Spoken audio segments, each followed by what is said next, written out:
Amy Cabrera with Lotti Clothing. You can reach us on Instagram, Twitter, and Facebook, or go to the website at lotticlothing.com.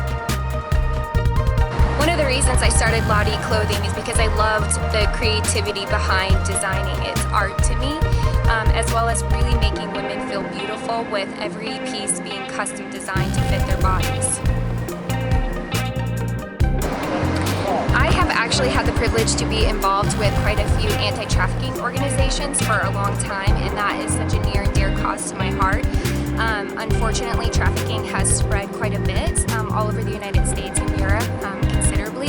So I think as much as I can bring awareness to the cause, help people educate themselves, and then also encourage other people to donate to their local anti-trafficking organization, I feel like I've given back.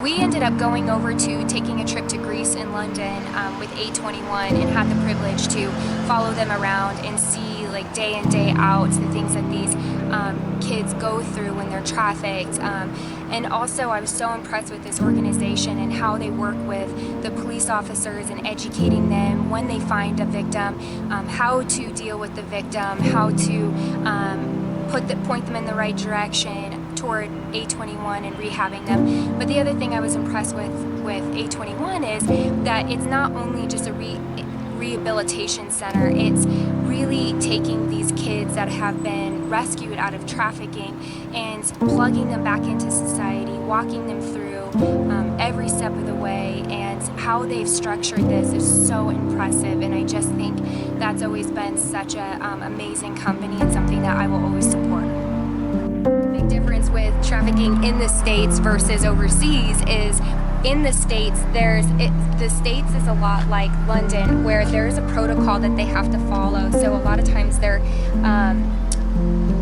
hands are tied behind their back, versus on what they can do, what programs they can put these kiddos through to help them rehabilitate them, versus overseas.